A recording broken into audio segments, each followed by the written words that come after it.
Hello and welcome! Silrace here with a build showcase. Build on your screen right there. Pause the video if you wish to copy the exact main components, also listed in the description below. Warhawk build time. Note, at the time of playing these games I have mastered, pilot skill wise, the Warhawk. So if you don't have basics and elites yet, you will see less of performance from this particular build.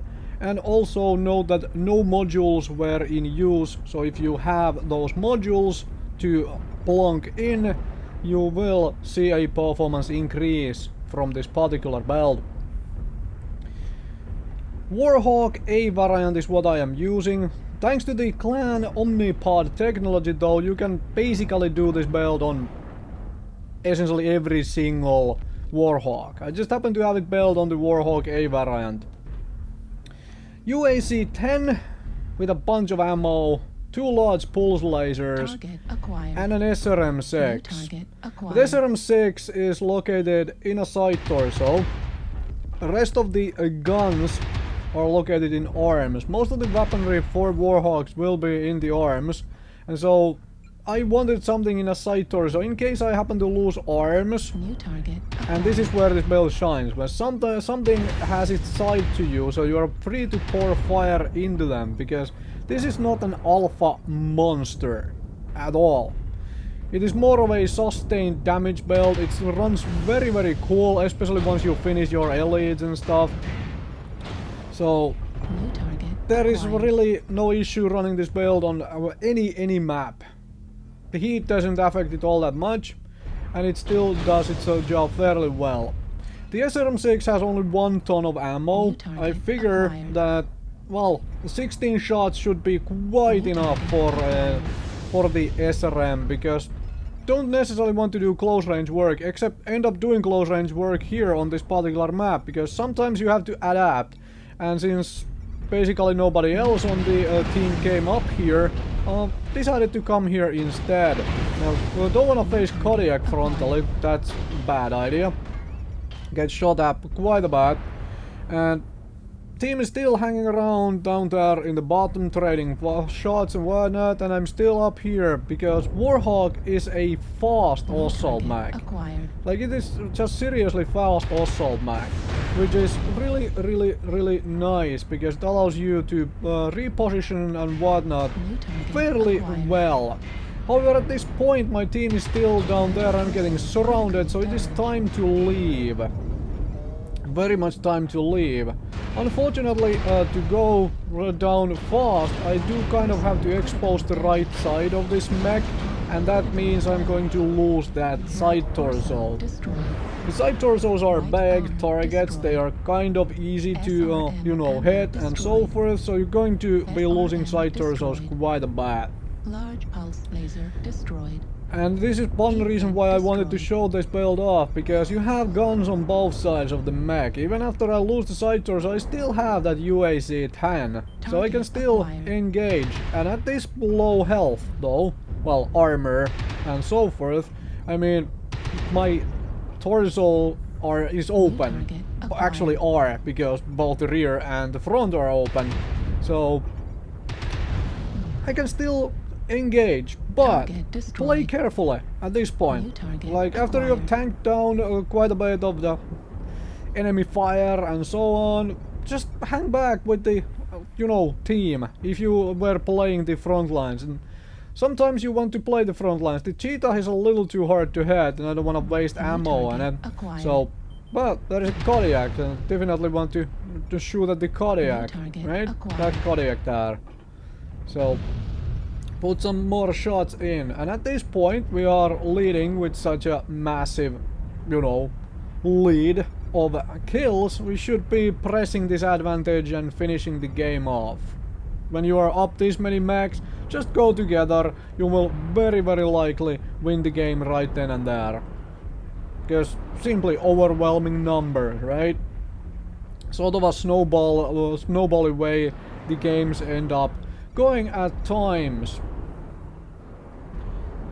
Let's go back up the hill. Destroyed.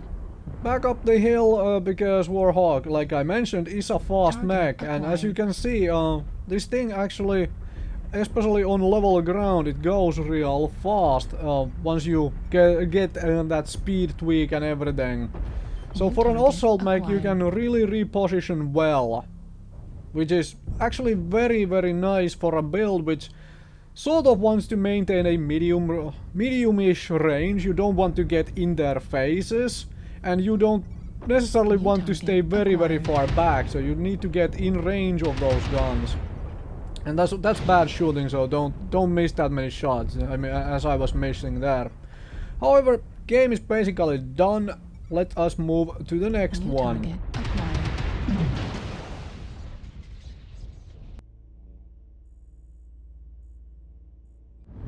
From the bog to the frozen city. As mentioned, the map doesn't really matter for this build too much, especially once you have the double basics from, you know, finishing the elite pilot skills, because it runs fairly cool as it is. And so you don't really care if it's Terra Therma, Tourmaline, Caustic, or Frozen City or Polar Highlands. It doesn't really matter for this build too much. Obviously you can overheat on every single build out there if you really try. But for the most part this one can do sustained fire pretty well, pretty consistently. And then you can see the speed on maneuvering, and see enemies in the distance. A little too far for the weapons, so but pull a couple of shots that way just to hopefully alert the team a little bit. Now they have seen me, they know where I am, so my location is well, not compromised, but still well, let's just say that they know if I am coming through here, if they were paying any attention, obviously. So yeah, should be joining up with the team now, because doesn't seem to be that many things for me to shoot at. I was kind of hoping to get some kind of a flanking maneuver going, but since they decide to go down that that route, so yeah. I mean, no reason to hang around here. I'm not going to get anybody to shoot at if they all go up the hillside, except if I maybe hang here for a bit and see if somebody of them, you know, tries this whole flank thing and comes around the corner right into my guns. That would be like brilliant. Occasionally you know want to try to set up an ambush like this with essentially every single mech out there. And while I'm waiting on that ambush, which isn't really happening because I have an easy mech spotting, I'll just mention again that I am not cherry-picking the best games for these particular games to show in this build showcase. I try to show videos of the games which display the weaknesses and strengths of the build. Like in that previous game I lost the side torso. Weakness, the you know, lose a side torso, lose a lot of guns, but also kind of a strength for the build, because you do have weapons on both sides. You don't entirely lose your weapons if you lose both side torsos. And this is the sort of engagement this mech really wants, where enemies are essentially coming at a sort of a medium-ish range. This is still a little short range, obviously. I mean, it's like 250 to 300 meters around there. It's kind of on the shorter side of things, but if enemies are just poking around like that, you get free fire on things. And that is brilliant. Somebody else is tanking damage for me, and I mean, this guy is just poking. Target acquired. Well, it's just poking up there to try to, you know, shoot at things. That's usually a bad idea. Doesn't necessarily achieve all that much. New target acquired. Not necessarily. Well, they got one kill, we got one kill, and then the summoner decides to, for some odd reason, come and suicide in. So, well, I guess there was that thing, and then an Ibon Jaguar does the same thing. And I get shot in the rear by a friendly. I'm just double checking that it was a friendly. You know? Target acquired. Just double checking it was a friendly. And somehow that rear shot damaged the front of my you know, side torso. That's a thing which happens with a Warhawk quite a bit. And SRM6 claims a kill, and there we go, there are the enemies doing the essentially the flanking move. I don't wanna chase that kill, I wanna see if it pokes up, but it doesn't because it's dead. That's 5-on-1 on kills. Hello there. You would like to shoot some more?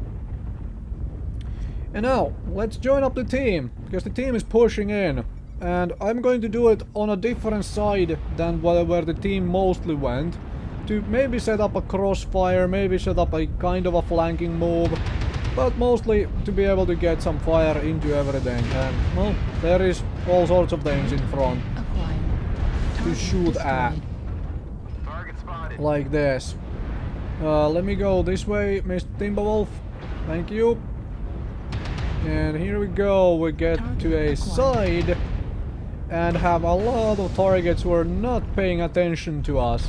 That makes, these are the situations where this mech excels over all the mechs who want to, you know, alpha ones and then try to hide. Of course I'm missing the SRM shots and so forth, but still, this game is kind of done by now if you look at the mech lead we have, so just push in, finish the game off, and call it a day, move on to the next one. When you have a big lead, well, take advantage of that and win more. And Kodiak really wants to fight me here. I am willing to do that. I'm willing to go there. And thank you very much for watching. Try this build out.